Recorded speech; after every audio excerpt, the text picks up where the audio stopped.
යහපත් රටක් බිහි කිරීමේ අරමුණ පෙරදැරි කරගත් විද්වත් සභාවක් පවත්වාගෙන යාමේ අවශ්‍යතාවය.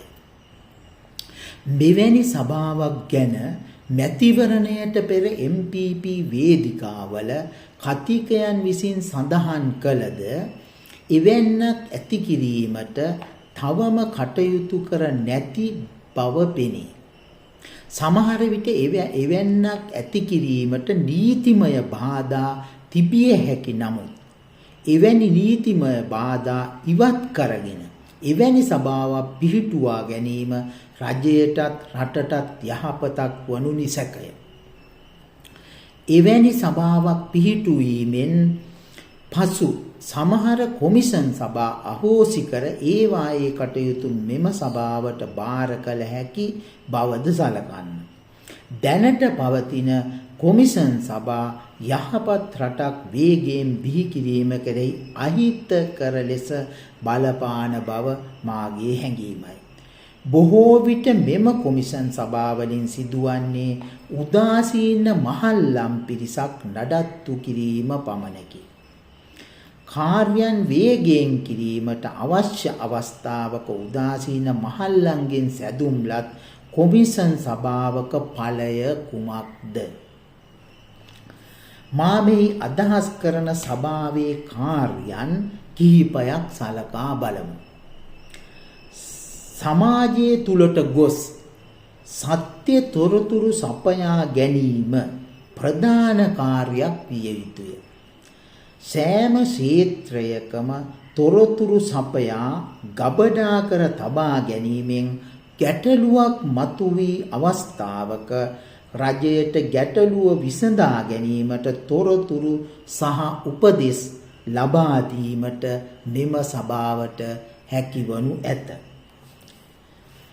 නව ව්‍යාපෘතියක් කිරීමට පෙර මෙම සභාව විමසා තොරතුරු සහ උපදෙස් ලබා ගැනීමත් සමහර අවස්ථාවලදී අදාළ කාර්ය සැලසුම් කිරීමේදී සභාවේ උදව් අයද සිටීමත් කළ හැක. එමගින් එම කාර්යයන් සාර්ථක කර ගැනීමේ හැකියාව වැඩි වන්නේ එම සභාවේ ගබඩා කර හැකි තොරතුරු භාවිතා කිරීම හේතුවෙන් බව සලකන්න. ඕනෑම අමාත්‍යාංශයක හෝ රාජ්‍ය ආයතනයක තොරතුරු සහ ක්‍රියාකාරීත්වය පිළිබඳ සොයා බැලීමට ඔවුන්ට අවස්ථාව තිබිය යුතුය. එයින් අදහස් වන්නේ මෙම සභාවට ඕනෑම අමාත්‍යාංශයක හෝ රාජ්‍ය ආයතනයක තොරතුරු සහ ක්‍රියාකාරීත්වය සොයා බැලීමට ඔවුන්ට අවස්ථාව ලබා දීමට අවශ්‍ය බවයි. එසේ සොයා බැලීම වරින් වර කළ යුතුය.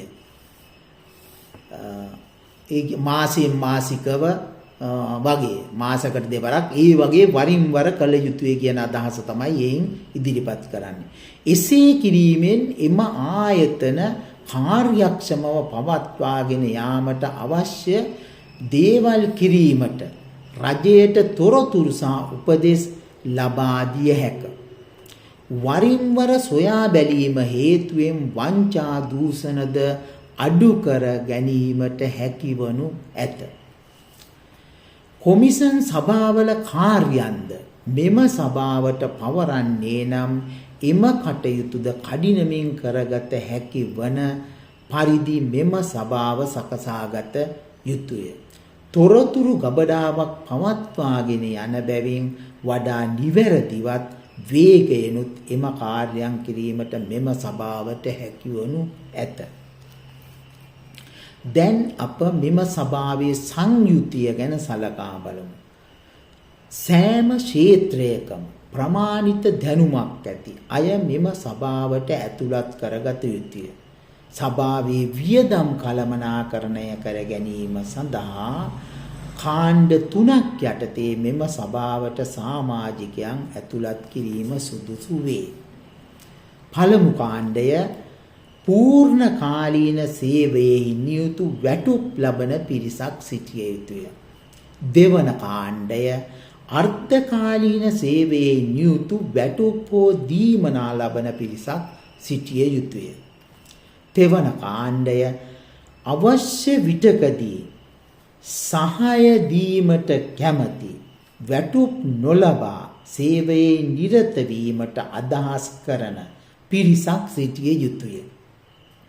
මෙම පිරිස අත්දැකීම් බහුල රට යහපත් තැනකට ගෙන යාමේ දැඩි අරමුණක් ඇති විශ්‍රාමිකයන් හෝ වෙනත් සේවාවන්හි නිරත වූවන් විය හැක.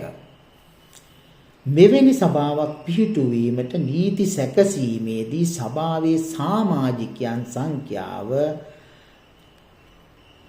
අවම අගයක සිට ක්‍රමයෙන් ඉහළ නැංවිය හැකි පරිදි සමාජික සංඛ්‍යාව පරාසයක පවත්වා ගැනීම අත්‍යවශ්‍ය වේ.